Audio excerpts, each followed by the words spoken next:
What's up, everybody? Off to work. Got some things to talk about, some things to do.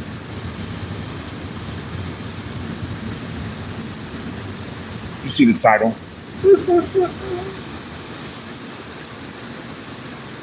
You see the title. The title states, how do you get a job in cybersecurity? Okay. So let's talk about a little bit of background, first of all. A lot of people are interested in cyber now. They see the salaries that you can command. You don't have to be a programmer. You do have to know some things, though. You have to know about networking. You have to know about computers. You have to know about workstations. You have to know about, cables. You have to know about software. You have to know about, things that help to keep a network running. Okay. Cybersecurity is about protecting the computer systems. Cybersecurity used to be about, they used to call information systems technology, and how do we keep those information systems running and available. So let me give you a concept, which is what we call the tenets of cybersecurity. And those tenets are as follows. It's confidentiality, it's availability, and its integrity. Not necessarily in that order, but I'll say it one more time. Let me turn the air down. So I feel like the air is just blowing too much. So it's confidentiality, integrity, and availability. So what are we referring to? We're referring to how can we keep information confidential? How can we keep people's personal information confidential? Okay. How can we have integrity in our systems, in our individuals, and our people, as well as how can we keep these systems available at all times so that individuals can use them when they need to? So once again, the tenets of cybersecurity are confidentiality, integrity, and availability. How can we keep people's personal information confidential? We're talking about personally identifiable information. Personally identifiable information. We're talking about things such as your social security number, your birth dates, your salary, how much money you make, your health records, this information, your credit card information, all this stuff, your banking information. This stuff has to remain secure. So you can do that with systems, you do that with policies. We call it techniques, tactics, and practices, but we also look at it from a hardware perspective, a software perspective, as well as a policy perspective. So if you want to get a job in cyber, you have to understand the different elements of cyber, okay? That's one of the first things that you want to really look at. How do you understand cybersecurity? A lot of people see the money, but don't understand the work that it takes to get into this career field. Let me change my filter for chat. Some of them see if everybody can respond. Okay. So as the title states, how do you get into the cyber field? How do you get a cybersecurity job? Okay. It first starts with knowing your information. I wanted to say know your stuff. Okay. You have to know your stuff.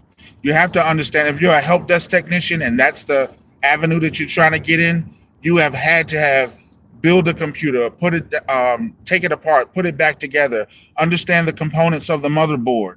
You need to understand what power supply units do. You need to understand everything about the CPU, everything about storage.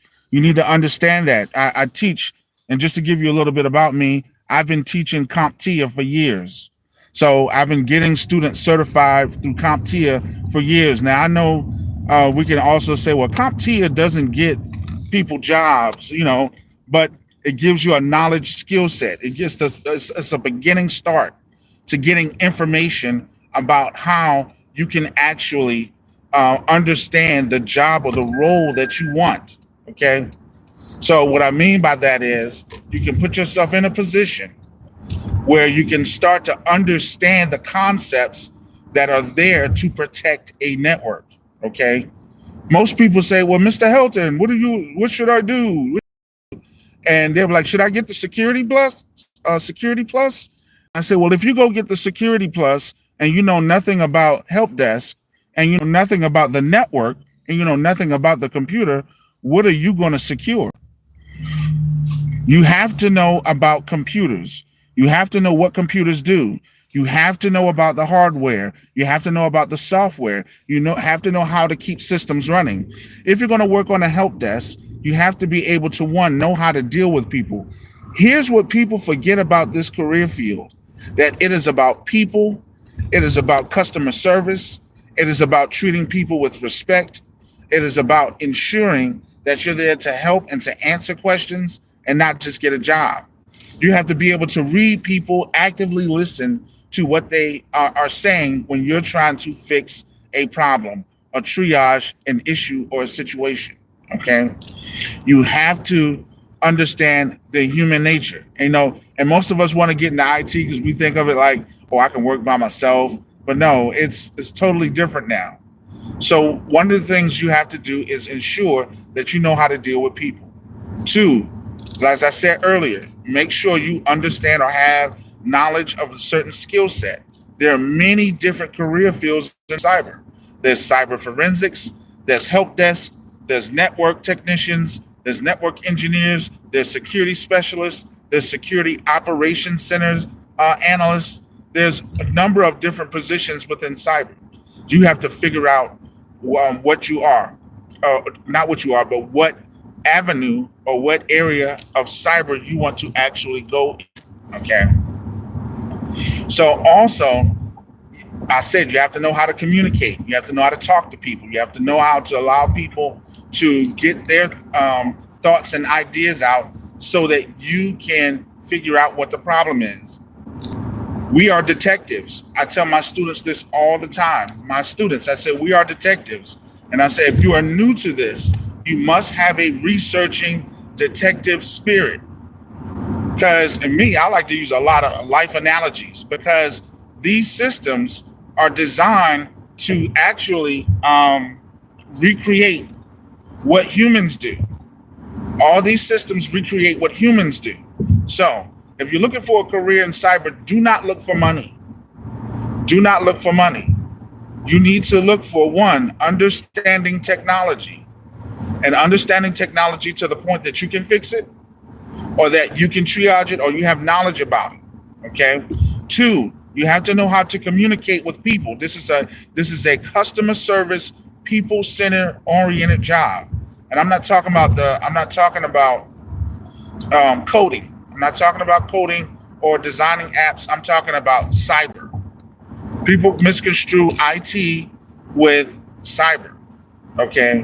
When we talk about information technology, in most cases, we're talking about coding, programming, and structuring and systems. In cyber, we're talking about networks, we're talking about computers, we're talking about systems, infrastructure, and how do we protect that infrastructure. Okay. So those are some things to consider when you want to get a job in cyber.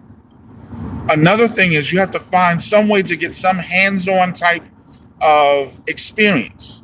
You don't necessarily have to go work for someone, but you have so many things out here. You have Discords, you have GitHub, teach it all the time. Okay.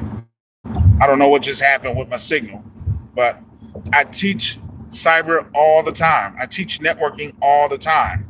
Okay. You need to understand networking devices. You need to know what a router is, what a switch is, what a hub is, what a bridge is, what a wireless access point is, what a DHCP server is, what a DNS server is, what a web server is. Okay. You need to know the ports and protocols. Don't let anybody trick you that you don't need to know those. You need to know ports and protocols. I teach it a funny way because I teach it from a sci-fi perspective, and I teach it like you're going through different dimensions. But when you go to another network, you're actually going through those dimensions as well. So I speak to it from that perspective. Like I'm going to a help desk class now, and this class is going to be about basically it's all the elements of a CompTIA A+ course, but it's not. So we've already talked about the motherboard in this class and all the components on the motherboard. We've already gotten into how to take the computer apart and put it together. We've also gotten into networking, where I talked about the routers, switches, hubs, DHCP servers, DNS servers, bridges, wireless access. And now we're in chapter 3, where we're talking about malware, and we're talking about the attack surface and attack vectors. Another aspect in terms of getting a job in cyber, you have to know the jargon. You have to be able to speak the jargon. That doesn't mean that this is their life. This is your livelihood. So I want you to relate to the things that we're going to talk about. So I use human analogies, and in using those human analogies, it helps them to understand. So if I start talking about a device like a hub is a communications device where you can connect multiple devices to this hub.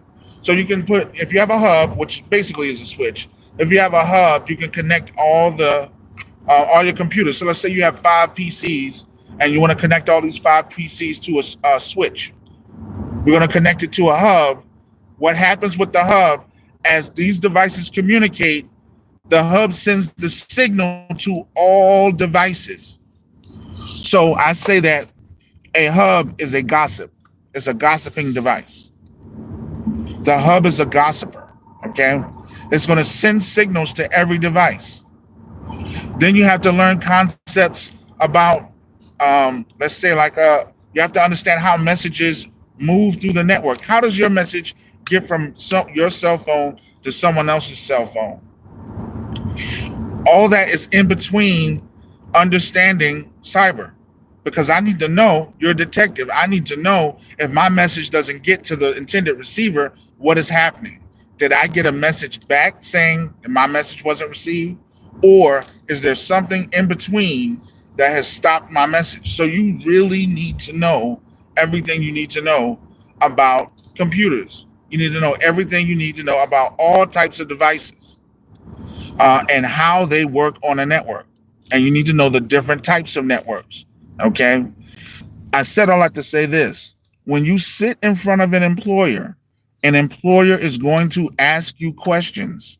And they're going to ask you questions to see what you know, to see if I can hire this person. Is this someone that I could work with? Is this someone that I can see working at this organization? Okay? Or do you see yourself running your own business? It just depends. So they're going to ask the questions. They're going to ask, have you ever built a network before? They're going to ask, what experience do you have? What can you add to this organization? Where do you see yourself in 5 years? Those are the standard questions that they're always going to ask. But this is what I teach my students. Communicate. You have to know how to communicate. You have to know how to express the things that you do. Here's a case in point. I had one student, he worked at one of the local hospitals here. Bright guy. He had his certified ethical hacker. He had his CCNA. He had his CISSP. He had his Security Plus. He had so many certs. He had more certs than me. I'll be straight up. He had way more certs than me.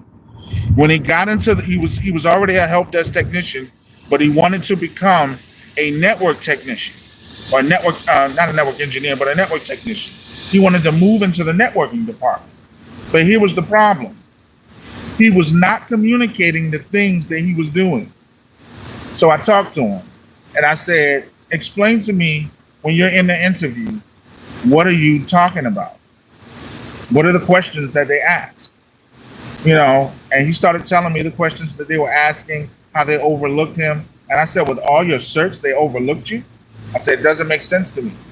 So what I told him was this. I started to ask him. I said, with all those certs, I said, have you built any networks? And he said, I have routers and switches and DHCP servers and everything inside my house. This guy went on eBay.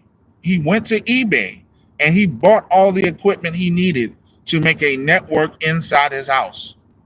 He built networks in his house. He didn't use simulators.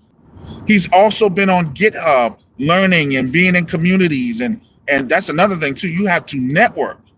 If you don't network, the jobs are not going to come to you. You got to go to the job fairs. You have to go to the conferences. You have to go on the Zoom calls. You have to get your name out there as much as you possibly can.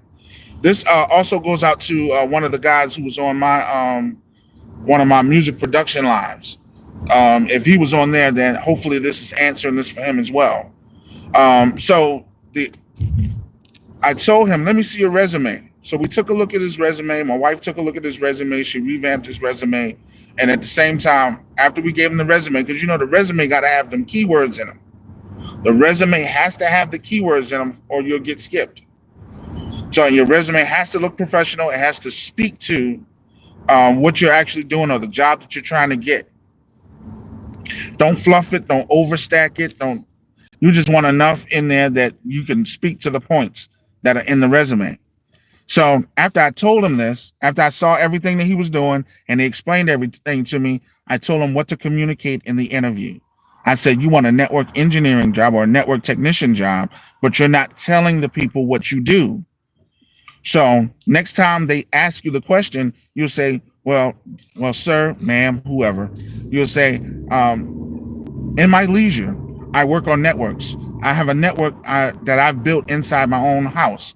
I've learned to configure routers. I've learned to configure switches. I've learned to configure DHCP servers. I have a physical switches that I've, and start naming the switches that you actually bought and the routers you bought off eBay. You can buy them off eBay. You can get someone's old switch for $20 to $35, maybe even $40. It just depends on, the prices that they're selling it for. So when you do these things and you start taking that extra foot or that extra step, let me say it that way.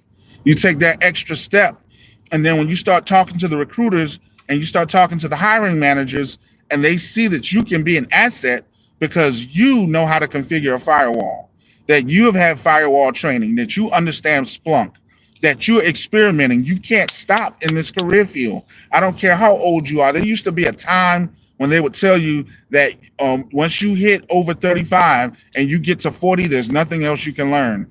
I'm almost 50 and I'm still learning. I'm 1 year from 50 and I'm still learning. So you got to work. Yes, there's ageism out there. It is. But you got to work to keep yourself sharp. You see what I'm saying? You gotta know your stuff. So once again, know your technology. Be able to communicate. Have a well-done resume. Get yourself some experience, even if you have to create it yourself. Create your own experience. Build your own networks. Network with individuals. Go to conferences. Go to workshops. Go to I'm telling you right now, if you went into the computer in your area, in your town of where you're from, and you looked up cyber conferences, and you see the plethora of cyber conferences that are being offered, I would tell you to go get yourself a dot card, put your resume on it, and then as you're going and you're walking through and you're talking to people, just put your dot card on top of their phone and let them get your contact information, and then follow up. Another good resource is LinkedIn. Get on LinkedIn and start connecting with people. Start creating and writing articles. Another thing you can do is you need to get your knowledge base out there. Create a page on Medium and just start posting on Medium, start posting on LinkedIn, start posting on Instagram and TikTok. Sometimes you have to go out and make yourself the catch. You see what I'm saying? You have to make yourself the catch in order to get a job in cyber. And it's just looking. As the word says, leave no stone unturned. You can't wait. You got to sit back and you got to go for the gusto. And that's how I would pursue it if I was going to get a job in cyber. And I will tell you the benefits of being on LinkedIn. I've had a number of cyber teaching jobs, and a lot of people reach out to me on LinkedIn.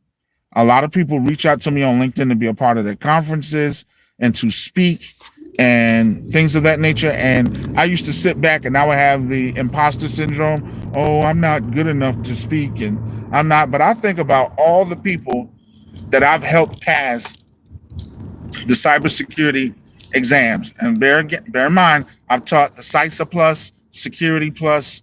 I've taught CCNA. I've also taught the CompTIA A Plus and the Security Plus. I've taught all these exams, and I also teach for the local college. And I teach ethical hacking. I teach help desk. I teach networking. I teach a plethora of classes. I'm starting to teach cyber defense courses as well, but still in the aspects of the things of the range that I teach. So I want to tell you all, it's about pursuing. It's about, yes, the tech community did take a hit. We took a big, big, big hit in cyber, but at the same time, the jobs are still out there. So it's about how you pursue them. And if you want to get, and let me tell you this, certifications don't get you the job. It's the drive behind what you're doing that gets you the job. When you put the drive, the effort into it, your certifications are only a supplement to what you're actually pursuing. And this is one career field where you'll never, ever, ever learn enough because there's something that's always changing. Just when you think you've learned so much, there's another exam you have to take. There's another new technology you have to find. But you also need to find the roles of the position that you want as well, and you need to study that role. If you want to be a cybersecurity analyst, you need to study the analyst role. You need to go on Indeed, LinkedIn, ZipRecruiter. You need to understand those positions, and you need to see if that's going to be a right fit for you. Then you need to study the organizations, look at their track records. Look at them. I mean, you got a job hunting, and you can't take no for an answer. You got to bully yourself way in. And I'll be honest, I'm finally at a point where I'm confident, where I believe I can get a job anywhere I want to. Okay, because I'm confident in my skill set now. I wasn't confident at a certain point. You have to exude confidence, and that's why you have to work. You can't beat yourself down just because you just got your cert and you think you're not ready. Now go do the things. Go after these. There's so many free courses. There's so many courses out there. You have the Google cybersecurity cert. It's not free, but doggone it, it sure helps you. You have NetAcad, the Networking Academy, the Cisco Networking Academy. They have free courses out there. You have Cybrary, Cybrary,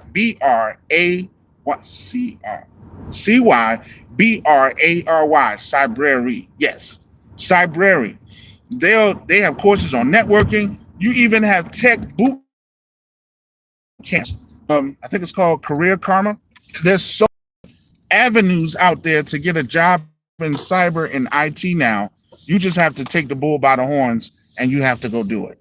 Okay, you have to go after it. So I'm currently at work here. I'm getting ready to park, but I want you all, if you want a job in cyber, go do the due diligence and go get the career out there and go get your job out there. Believe me. Not only that, I also recommend that if you have a skill set, go teach. If you have a skill set, go teach. Okay?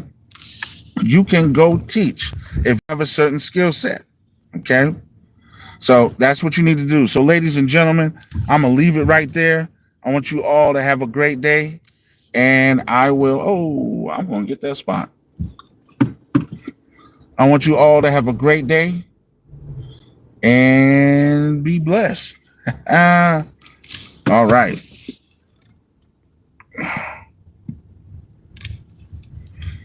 Peace.